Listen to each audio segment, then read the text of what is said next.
بسم الله الرحمن الرحيم الحمد لله الذي هدانا لهذا وما كنا لنهتدي لولا أن هدانا الله.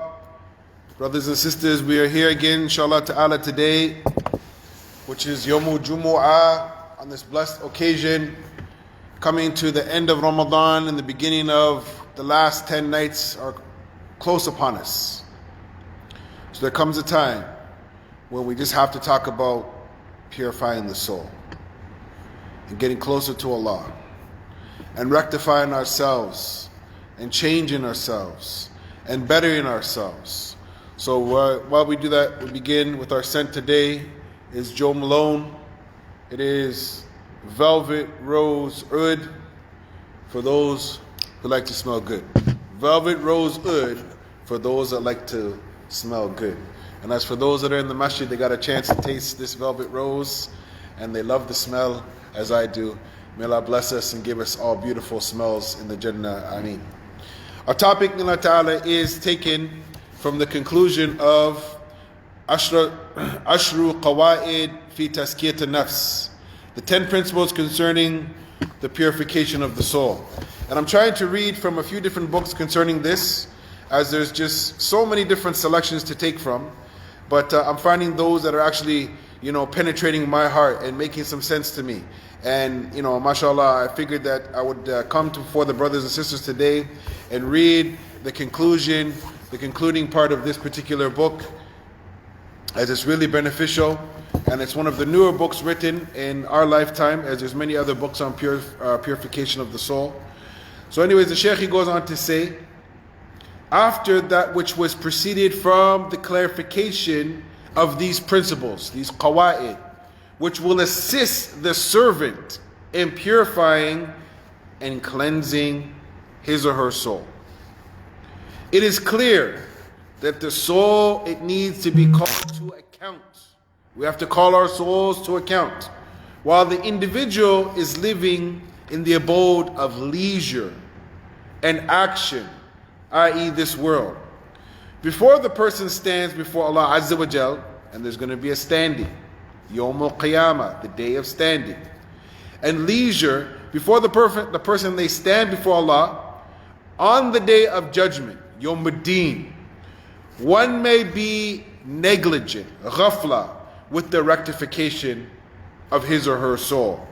And this will be the reason for his or her destruction. So brothers and sisters, ghafla, we mentioned a little bit this before.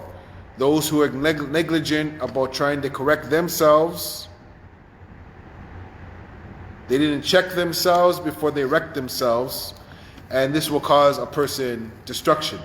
So some of the great pious predecessors, what is known in Arabic as the Salaf al-Salihun, they would remind the people, they would remind them, فَذَكِّرْ فَإِنَّ ذِكْرَ تَنْفَعُ الْمُؤْمِنِينَ, remind. For verily, a reminder, it only benefits the believers. They would remind the people and advise them, giving them nasiha, ad-din al-nasiha, ad-din al-nasiha, ad-din al-nasiha. قُلْنَا لِمَنْ يَا رَسُولُ اللَّهِ قَالِ لِلَّهِ وَلِكِتَابِهِ وَلِلرَّسُولِ وَأَئِمَّةُ الْمُسْلِمِينَ وَأَمَّتِهِمْ. The religion, all of it is advice. The Prophet said this 3 times. They asked to who, O Messenger of Allah? He said to Allah, to the book of Allah, Lillahi wa Rasulihi, to his messenger, and advising the imams and also the common folk. So I can advise the imam can advise me, you can advise me, I can advise her, she can advise me, she can advise her. Everybody can give everybody advice based upon this hadith. So we have to remind each other that we have to clean up our actions because we're going to be accountable. So they used to say that it is necessity of calling one's soul to account and rectifying it before it's too late and the death overtakes them. So when an individual, their body or the mayyit is brought to the janazah facility and it's being washed and it's being prepped, and then later on, maybe a day or 2 later, we take the janazah body and we go to the graveyard, ya ikhwan, it's too late. It's too late. There's no time to rectify yourself after that. A person must rectify themselves while they're still alive, while there's still oxygen in their lungs, blood in their veins, and their brain is still working. Some people, they've been in a coma. One of my sheikhs was in a coma for a while. He came out of the coma last year. He had a stroke. May Allah heal our sheikh, Sheikh Jabali, Hafidhahullah Ta'ala, one of the great scholars that North America has. May Allah heal the sheikh. The sheikh, he went on to say, at the end of this treaty, it is befitting to transmit some of the advices, the nasiha, which have come to us from them in this regard. At the head of them, and this is the beautiful point, brothers, anybody can get advice from anybody. So the sheikh here, he brought 4 advices, and these 4 advices are from the best of creation. They are the Khalifa al-Rashidun, or Khalifa al-Rashidin. They are the rightly guided Khalifas of the Prophet ﷺ. So Abu Bakr radiallahu ta'ala went on to say, know, O slaves of Allah, O servants of Allah, that you are traveling and setting out for an appointed term, meaning your life's term, the knowledge of which is unknown to you. We don't know when we're going to die. Right now it's 2021. We don't know when we'll live to 2025, 2030, 2035. We have no idea. We don't know if we're going to live to tomorrow. So we have no idea, and we're on this journey. The knowledge of which is unknown to you. So if you're not able to be such that your life ends while you're doing actions for Allah, then do so. You will not be able to do so except by the help of Allah. So hasten to perform the good deeds. Within this period of respite, prior to your appointed time, and before it ends, ya akhwan. Do good deeds before your life ends. And you will be brought back to face the most evil of your actions. The most evil of your actions. For instance, disobeying your parents, speaking bad to your parents, disrespecting your teachers, not establishing the salat. These are some of the horrible actions that the individuals do. For the people indeed, they devote their lives to others and they forget about themselves. So ya akhwan, we have a chance to help out people as much as we can, to be there for them, and this is a good thing. But then there comes a time where you have to worry about doing what's good for your soul. And there has to come a time where you say to the people, listen, I would like to come out and help you out and do this and be a part of that, but I got to finish reading Surah Al-Kahf today. It's going to help to get rid of my sins. It's going to extinguish some of the sins. So if I finish that, then maybe I'll come to you, but I got to be a little bit greedy right now. I have to do that. Or you can say, you know what, I would like to come and hang out with you brothers today, but I have to go and visit my mother. Bir walidain, this is of the foremost things, ya akhwan. Your friends are good, your comrades are good, your associates are good, but the company of the mother, ya akhwan, or the father, these are the things that we should be rushing to try to do. So the Shaykh, he continues by saying, radiyallahu ta'ala anhu, for indeed the people devoted their lives to others and they forgot about themselves. So I forbid you from being like them. Therefore, hasten, then be safe, for behind you there is a large stalker. His pace is really quick. There's a large stalker. His pace is really quick. And who is that, ya akhwan? That's Malik al-Maut. He don't take no days off. He doesn't go on vacation. His sole job is to take the souls that Allah told him to take. And he's never late. He's always on time. So this narration is reported, and many of the Muslims, they don't know about these books, but these books are extremely important. The book of the Musannif of Ibn Abi Shayba, rahmatullah alayhi. This is number 35572. So this is reported in Ibn Abi Shayba. And for those that want to know about the great narrations, the great aqwal, or the qawl, the aqwal or the athar of the Sahaba and the Tabi'een, ya akhwan, you have to go to the books of the Musannif of the Razaq as-San'ani and the Musannif of Ibn Abi Shayba. May Allah be pleased with them. This is where you'll find all these beautiful quotations of the Sahaba and the Tabi'een and those great scholars from the past. The second, ya akhwan, is that illustrious companion, Umar ibn Khateeb radiallahu anhu. And all of the companions of the Prophet ﷺ are illustrious. He went on to say, and we mentioned it a couple weeks ago, call yourself to account before you are called to account. Weigh yourself before you are weighed. Call yourself to account before you're called to account. And weigh yourself before you're weighed. Many people, they don't understand that there's something called the mizan, which is like a scale. And it's going to judge our deeds if they were good or if they were bad. So, brothers and sisters, we have to realize that we're going to be weighed. And as many other people, they don't understand that the mizan, it is a serious thing, ya akhwan. Weighing the deeds. And one of the things that the devil wants us to do is he wants us to get busy in doing some good things when we could have been doing better things. This is one of his great tactics. For us to do a good deed, for instance, shoveling your neighbor's house where you could have went in the car and went and visited your sick mother. Both of them are good deeds, but one is on a higher level. So this way, when the scales, the deeds that you do when they're weighed, going to visit your sick mother is way better than shoveling your neighbor's block, or your neighbor's driveway. Even though they're very good deeds, and helping the neighbor is one of the great things too. But now we're coming down to weighing the deeds. So one takes precedent over the other. So he went on to say, weigh yourself before the great presentation on the day whereupon you will be presented, and nothing from amongst you will be hidden. So imagine, for an individual who comes to the masjid, and it's his habit that maybe every now and then he takes a quarter or $1 or $5 every time he comes to the masjid, and he drops it in.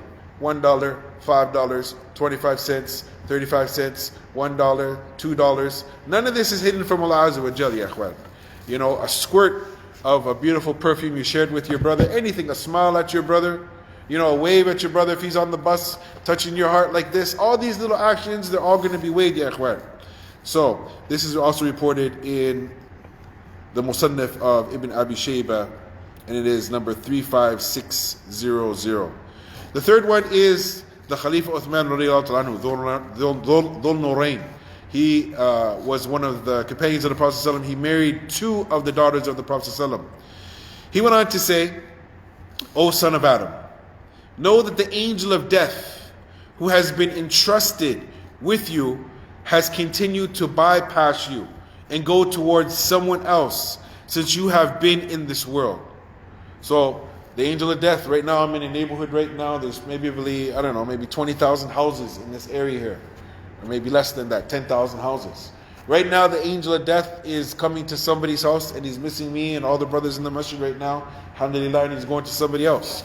So he went on to say that the angel of death bypass you and go towards someone else since you have been in this world.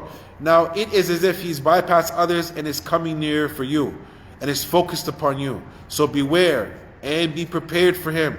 Do not be heedless. Again, ghafla. For indeed, he is not heedless of you. Meaning that when it's time to come and check us, brothers and sisters, when it's your time, when your ticket has been punched, there's no delay. He's going to come and get you. Qasamahullah. Know, O son of Adam, that if you are heedless of your soul and you do not prepare for it, then no one else will be prepared for it upon your behalf. No one else. If you're heedless of your soul, don't expect anybody else to be there for you, ya akhwan. The meeting with Allah is inevitable. It has to happen. La shak fi dhalik. Therefore, take precautions, ya akhwan. Mulahadha, as they say, for your soul, and do not entrust it to someone else. Someone else is not going to help me to get rid of all my bad deeds, ya akhwan. I got to try to get rid of them myself. And the last one is the fourth Khalifa, Ali ibn Abi Talib radiallahu anhu. He went on and he said, O people, that which I fear the most for you is long hopes, long wishes, meaning that you want to go on a vacation, and you want to go here, and you want to do this, and you want to do all types of beautiful things, and following the desires. As for long hopes, it causes one to forget the hereafter. This is very high level, brothers, very high level. It causes one to forget the hereafter. As follows the desires, it causes one to deviate from the truth. Indeed, this world has turned away to depart, and the hereafter is coming. And for each there are children. So be children of the hereafter, and do not be children of this world. For indeed today there are actions with no recompense, and tomorrow there will be no recompense with no time to do actions, ya ikhwan. This is reported in Sahih Bukhari, and this is hadith number 6417. So from this, brothers, we clearly see that there's people who plant the seeds for the hereafter, and the people who want to cling here forever, living in the dunya, having everything and lavishing everything, and they just don't want to depart from it at all. They want this to continue for thousands and thousands of years. An intelligent person knows that we take the good from this world, but we also want the good from the hereafter. رَبَّنَا أَتِنَا فِي الدُّنْيَا حَسْنَةً وَفِي الْآخِرَةِ حَسْنَةً وَقِنَا عَذَابَ النَّارِ. This dua, we make it every day, but there was not like a time when I was able to go for the Hajj in 2017. We come around the Kaaba, and this dua, you make it all the time when you come around the Kaaba. رَبَّنَا أَتِنَا فِي الدُّنْيا حَسْنَةً وَفِي الْآخِرَةِ حَسْنَةً وَقِنَا عَذَابَ النَّارِ. Ya ikhwan, this is something that we have to continue to say over and over to remind us that we're here for a limited time. Sure, no problem. Get a nice pair of shoes, get a nice hat, buy a nice car, but don't let it penetrate your heart, ya ikhwan. That's going to leave you. That's going to leave you, sisters. You're going to have to let that go. Also, we find, ya ikhwan, the statement of Hasan al-Basri, rahimahullah, where he went on to say that the believer is an authority over his soul. The real believer, he's an authority over his soul. He calls his soul to account. The reckoning on the day of judgment will be lightened for the people who call their souls to account in this world, and the reckoning is made difficult on the day of judgment for people who embark upon this affair without calling their souls to account. Ya ikhwan, al-maraqabah, al-muhasabah, al-mujahada. These things, ya ikhwan, scholars have written beautiful books, especially Ibn Qayyim rahimahullah. He discussed this in great detail. The checking, the accountability of the soul, the surveillance of the soul, the correction of the soul, the struggle against the soul, ya ikhwan. This is a huge topic in Islam. The Quran and the Sunnah has many examples of this. We should not be missing this. This should not be a topic that we just push it to the side, ya ikhwan. Maymun ibn Milran, he said, rahimahullah, a person is not taqi, pious, that he is harder in calling himself to account than a business partner is with his business partner. So you can imagine a shrewd business partner. They put half the money in. Now it comes time to look at the situation. Well, I put in 50%, you put 50% in, the money came in, let's look at all the receipts, let's see what came in, let's see what was spent. The shrewd business person, they're not going to miss 1 cent. They're not going to make any exceptions. They want to see where everything has been spent.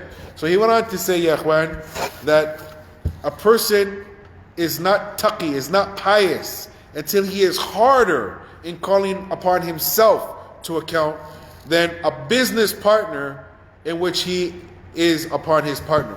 So you can just imagine being in business with someone who has money, and that's all that they do. They think about the dunya day and night. All they think about is the business. And they want to know, when are the pennies coming in and when are they going out? How much was spent? All the details. They want to see all the fact checks of everything. That person wants to see everything. Imagine. He's saying that we need to be harder on ourselves than a business partner would be upon his business partner. Showing you, brothers and sisters, that this is not a game. Due to this, it was said, the soul is like a treacherous business partner. Due to this, it was said that the soul is like a treacherous business partner. If you do not call him to account, he will run off with your money. Brothers and sisters, point right here. I have been stung a few times by Muslims that wear kufis, mashallah, tabarakallah. Muslims that have big beards, Muslims who have memorized the Quran, Muslims who speak the Arabic language. I've also been blessed by people that look like that with a lot of khairats. There's good and bad in everybody. But imagine, ya ikhwan, getting stung by someone, they look like they're pious, they robbed from you, they stole from you, they cheated you, they lied to you. But now the question comes, what if you do that to yourselves, ya ikhwan?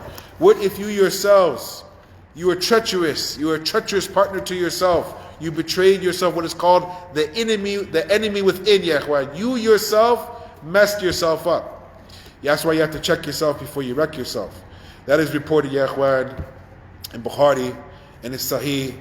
as noted before the hadith, in this hadith number 6417. The Shaykh, he goes on to say, this is Shaykh Abdul Razak, this matter is extremely important in the times where tribulations and diversions that hinder from the good are abundant, and that the evils which entice and beautify falsehood to the souls are many and great. So ya ikhwan, there are a lot of tribulations out there. There are a lot of diversions that are out there, a lot of afat ala tariq, a lot of things, impediments that will stop you along the path, that will mess you up, mess with your brain, mess with your mind, mess with your soul, mess with your deed. You have to realize, ya ikhwan, that these evils, they're there to entice and to beautify falsehood to the souls, are many and many and many and many great tribulations, many great diversions, and bunch of evils, ya ikhwan. That's why we have to constantly be people who are making dhikr and adhkar, trying to protect us, asking Allah to protect us from all the things that we can see and all the things that we can't see, ya ikhwan. For instance, this COVID, we can't see it unless we get a magnifying glass. So we have to ask Allah Azza wa Jal to protect us from the hidden and from the seen, ya ikhwan. Abdullah ibn Mubarak, rahimahullah, he was from amongst the eminent scholars of the Tabi'een during his time. And he went on to say, the righteous people in times past, were such that their souls willfully pulled them towards good. They are in environments of good. They call al-bi'a. The neighborhood was good. It wasn't sayyah, but it was tayyibah. They're in good neighborhoods, and that their souls willfully pulled them towards doing good. Our souls do not pull us except compellingly. Slackingly, I have to make fajr. I have to make dhuhr. I have to make maghrib. I have to make isha, subhanallah. I just want to go to sleep. I'm tired. Ya ikhwan, they were not like this, the people of the past. So how about the state within our time? So he was saying this, Abdullah bin Mubarak, in his time, that the ibadah, the level of worship, and trying to be righteous people, that he started to see it decline. So the Shaykh Abdul Razak is saying, what about our time? We're talking thousands of years later, ya ikhwan. Our ibadah is not like the ibadah of the people from the past. The Shaykh Abdul Razak, he went on to say, we ask Allah Tabarak Ta'ala by His beautiful names and His lofty attributes to rectify us our religion, which is a pinnacle of our affair, and to rectify for us our dunya, which contains our livelihood, and to rectify for us our hereafter, and which is our return, and to make life an increase for us in every good, and death a rest from every evil. Allahumma ati nafsi wa taqwaha wa zakkiha wa anta khayra min zakkaha anta waliha mawlaha. O Allah, give my soul its taqwa and purify it. For you are the best to purify it. You are the guardian and the patron. May the peace and blessings be upon our Nabiya sallallahu alayhi wasallam. So we are finished with this part here, but I brought for everybody here a beautiful small little snack to bite on. Something very small. As you see, it's a very small book. It's only 900 pages, ya ikhwan. This book is a monumental book. I was the last person to purchase this book from one bookstore. It's called Sayyid al-Khatir.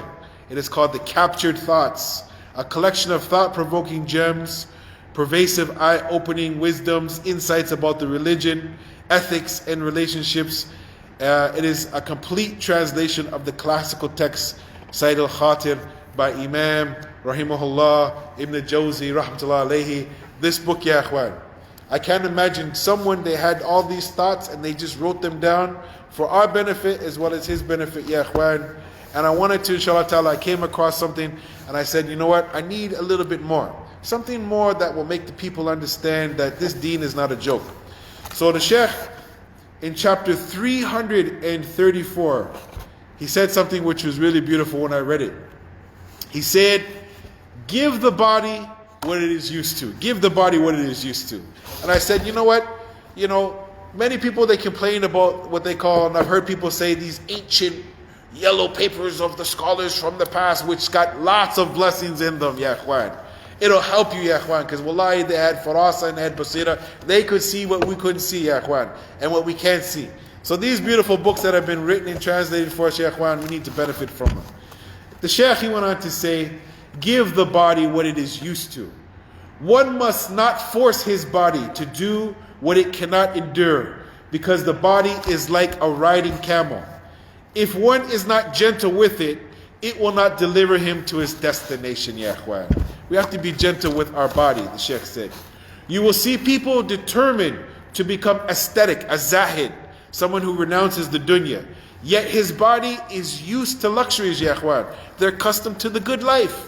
Before Islam, ya ikhwan, I come from middle class where my parents, they had a little bit of money. I'm accustomed to the good life. You know, and there was a time, ya ikhwan, where some Muslims, they actually started, this is a side point here, they actually started mocking me for wearing a hat like this, and I was even called a kafir for wearing a hat like this. But these are the hats from how my family, for generations, they've been wearing hats like this. And when we go into the streets of the neighborhood where our qawm is, our people is, I'm not going to go where my people in my streets are, and I'm not going to talk to them like this, because they're going to think I'm from Mars. But when I come down the road and I'm wearing a jacket like this, and I talk to them like this, they're going to start to say, hey man, you know, this guy, he's still kind of with the fashion and the style, but he's talking that religious talk, so okay, this is a little bit different. Imagine me coming to someone from the streets of Toronto that's been born and raised here wearing a gutra from Saudi, or wearing a hat from Afghanistan, or wearing a Kenyan hat, or wearing a topi from Pakistan, or wherever the lands are, and I try to talk to my people, my qawm, who've been here, they're going to sit there and say, okay, what is this, man? What is this? He's wearing pajamas, what is this? So when you go to the people, you must talk to them on their level, ya ikhwan. This is a strategy that I found that has worked best for my own family members, as well as people that I grew up around. That they realized that I did not leave the streets totally, that I'm still connected to the streets, even though my heart is connected to the masjid. So the Shaykh goes on to say, that's just a side point.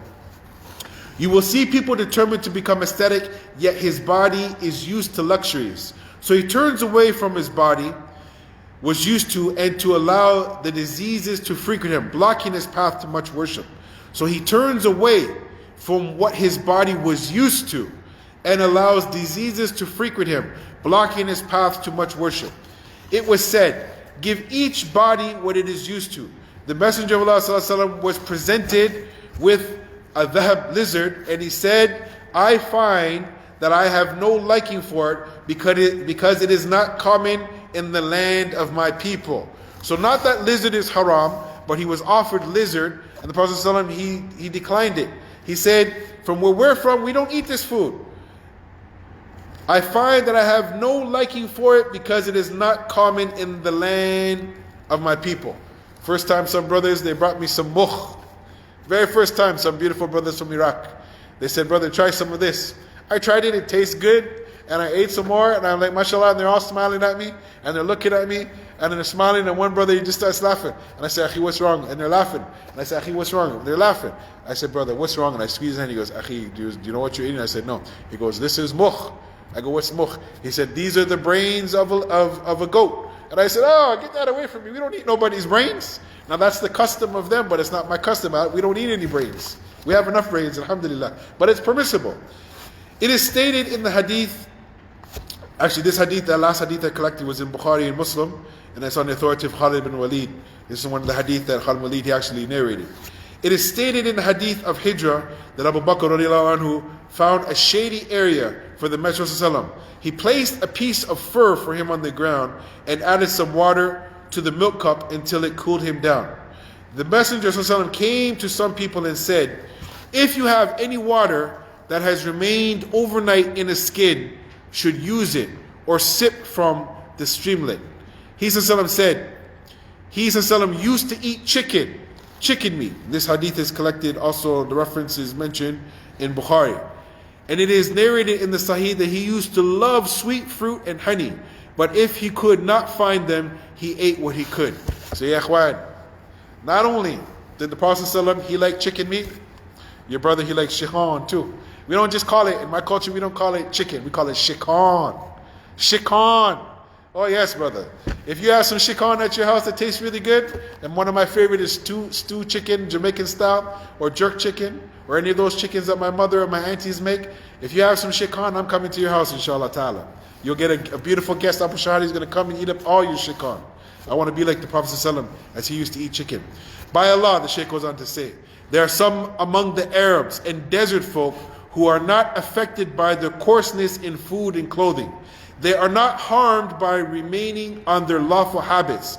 As for those who are used to luxury, if they change their habits, their bodies will need adjusting and their worship will be affected and decrease.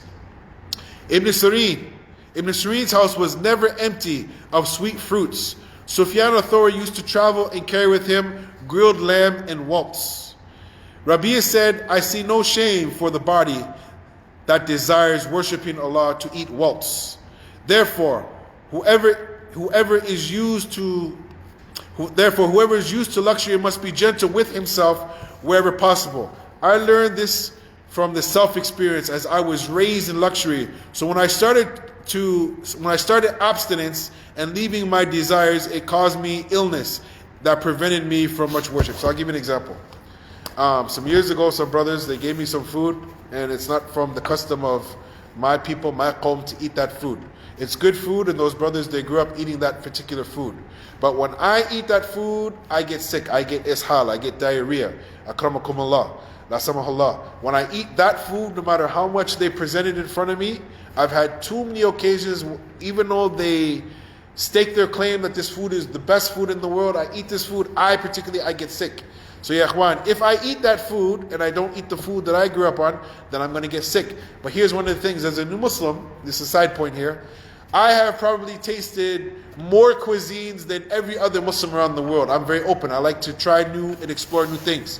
I've tasted food from Indonesia, Malaysia, Uzbekistan, Tajikistan, Russia, Iraq, Iran, Somalia, Ethiopia, Kenya, Nigeria, and I can go on and but probably list another 50 foods. The question is, can you do that? Or do you eat your qawm's food every day, which is permissible? You could do that. So this shows you, ya ikhwan, the open-mindedness that we have to try. But if you find that a food is offensive, as we took somebody to eat some of the food from the Jamaican people, the jerk chicken, the brother, he couldn't handle it.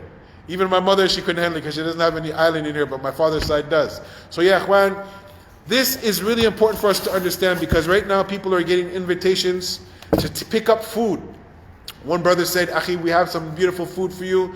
Inshallah, we're going to drop it off at your house so you can eat it. Now, it happens to be the food that I like because it's similar to one of the foods that I'm used to eating. So I will take that. But then another brother, he tried to give me some other food, and I said, no, brother, Jazakallah khair. The last one that you gave us, it was a little bit spicy for us, and it wasn't a good situation. So we have to, ya ikhwan, we have to look at the foods that we're consuming in Ramadan, because if you get sick, and this is really important, if you get sick, especially these last nights of Ramadan, it can be a big fitna, ya ikhwan. As when I was making Hajj, ya ikhwan, 2017, Allah blessed me to be able to make my Hajj, alhamdulillah, no major problems. I personally went through more than 130 Imodiums while I was making Hajj. I drank the water, I drank the fruits, which I shouldn't have done, and I was sick. I missed 3 days while I was in Medina, ya ikhwan, because my stomach was upset. I couldn't even go to the masjid. So ya ikhwan, we have to be really cognizant of the food that we're taking in, because the best of the nights are coming, ya ikhwan, and we want to be making sujood and not in the bathroom. A'udhu billahi min dhalik. So the Shaykh goes on to say, therefore, whoever is used to luxury must be gentle with themselves where possible. I learned this from self-experience as I was raised in luxury. So when I started abstinence and leaving my desires, it caused me an illness that prevented me from the worship. So side point here. Imagine you have a nice Mustang, a nice beautiful car, and it's used to a certain high performance gas, octane gas, or a high level engine oil. But now someone tells you, brother, you got to fear Allah, brother. You got to fear Allah, akhi. Don't be a person who is too much into occupants of possessing the door. So now you start to put in bad gas in it, and you start to put in bad oil in it. What's going to happen to that engine oil, ya ikhwan? This is the example we're trying to understand. So the Shaykh goes on to say, I used to recite 5 juz. I used to recite 5 juz of the Noble Quran. Then one day, I ate some bad food, and I could not recite those 5 juz on that day. So I said, if a morsel helps one recite 5 juz, where each letter equals 10 good deeds, then the mere eating of such a morsel is a great deed. Ya ikhwan, when we drink this water, when we eat the food, it helps us to worship Allah Ta'ala in the right way, ya ikhwan. It gives us strength. It gives us the ability to have juhud, so we can struggle with our soul and we worship Allah Azza wa Jal. The Shaykh goes on to say, similarly, the food that harms the body and it causes it to miss the good deeds, it must be avoided, ya ikhwan. So I've been able to identify those foods, ya ikhwan, that I cannot palate in my stomach. And it causes me to lay in the bed with the headache, and I got to take a lot of Imodium pills. I don't eat those foods no more. It's come to the point where I just say, thank you, sorry, I can't eat that. If I eat that food and the brother says to me, brother, please try this food. I say, brother, I can't eat that food. It's not good for me, I'll get sick. No, brother, please try it. Akhi, please, I can't eat it. Brother, please try it. Akhi, if I eat that food, I'm going to get diarrhea. I have to be blunt sometimes. Because people, they want you to eat their food. They take, mashallah, great pride in the food that their family cooks, and they want to share with you, which is a good deed. Your reward is with Allah, you're going to get it, inshallah. But my stomach, it will not thank you. So the Shaykh went on to say, the Messenger saw a man from his companions who came to him, and his outlook was changed by his abstinence. And he said to him, who told you to do this?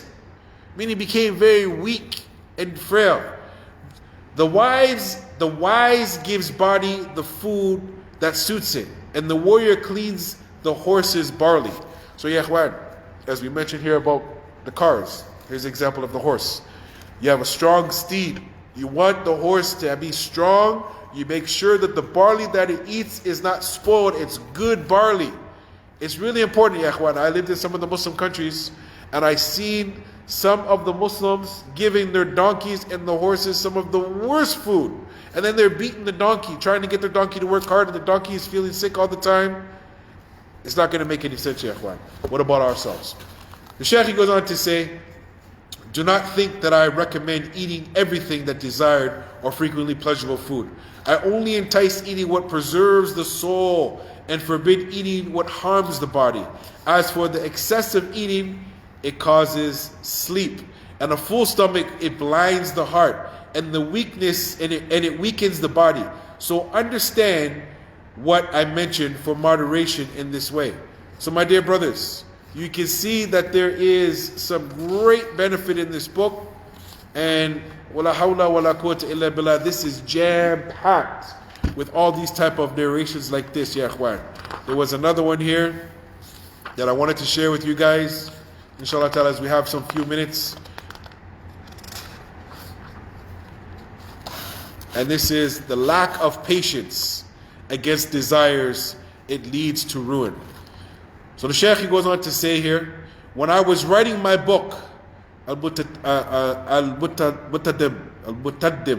detailing the history of the kings and the nations, I got to know an in-depth history of the people, such as the kings, the ministers, the authors, the jurists, the hadith scholars, the aesthetics, and the others. Meaning, all the people from all the walks of life, he got a chance to intermingle with all of them. Ibn Jawzi. And I found that the worldly life played many of them in a way that nullified their faith. Because we're trying to bring everything in balance here. It nullified their faith. So much so that they ended up denying the punishment of the hereafter. Meaning that they were living such a lavish life, ya ikhwan. Fancy cars, fancy house, fancy everything, that they thought that this was actually the Jannah.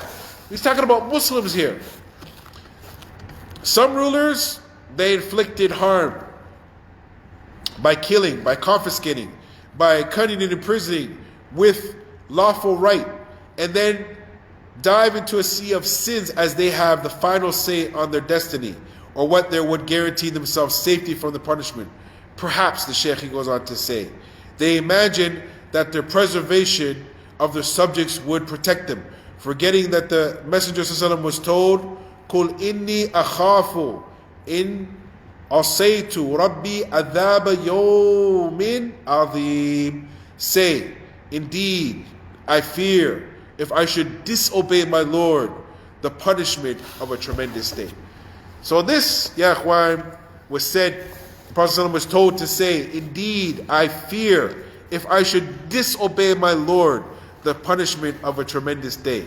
This is the fear of the Nabi sallallahu alayhi wasallam, who was the master of the ummah. He did not, ya ikhwan, live his life trying to possess all the great felicities of the dunya, ya ikhwan. He took what he needed and he benefited from, and many days he didn't have the best of the things. He took the bare minimum, ya ikhwan, to try to worship Allah Azza wa Jal. But remember, his heart was clean twice, ya ikhwan. Us, we have to remember that whatever possessions, especially sisters, whatever possessions that you have, maybe after a couple years, give those possessions away to free yourself. Wear that dress a couple times, wear whatever shoes a couple times, and then give it to somebody else, ya ikhwan. Same with the brothers. You know, maybe you have some possessions, after a while, give it away to a brother, ya ikhwan. It'll show you that you're not totally clinging to the dunya. So the Shaykh goes on to say, some pseudo-scholars, inshallah we'll end here, some pseudo-scholars were involved in sins to attain short-term goals and were not benefited by knowledge. Some pseudo-scholars were involved in sins to attain short-term goals and were not benefited by their knowledge. We have also seen some aesthetics. We don't find too many aesthetics these days, people that renounce the dunya, a zahid, people that practice zuhud, who deviated to fulfill their desires because life caught them in a trap. And people are like birds. The bird desires food grain while forgetting the trap. So yeah, ikhwan, like the mouse, like the bird, we're pecking out here looking for something. But just as we see that golden nugget in front of us, it could be the thing, ya ikhwan, that causes our demise. Because we want the dunya so much, ya ikhwan, we chase after it. And that one thing that we're trying to get, it could actually be the thing that entraps us and puts us in lots of harm. The jail is filled with Muslim kids that were trying to get a little bit more haram wealth. It's packed with Muslims doing horrible things, ya ikhwan. Most people forget the return on their pursuit of their short-lived pleasures. So they become companions to their whims and ignore the calling of the intellect. So you have your desires, then you have your brain, ya ikhwan, the intellect. They sell much good for a little pleasure. And in return deserve for these disparaged desires a great punishment. So, a Muslim decided to do something that is really bad. He went and he took some drugs from one side of the city and he tried to take it to another and he was caught by the police. Now he's going to be in jail for 5 to 10 years. Why? Because he was going to get maybe $1,000 for that. It's happening all the time, unfortunately, to our Muslim youth. The Shaykh goes on to say, if one of them meets his death, he says, I wish I never were. I wish I were dust.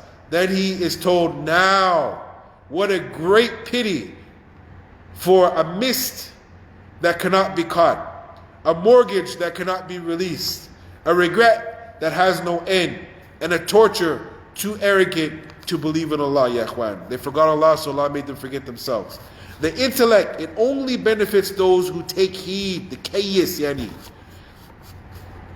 The intelligent one, intelligence only benefits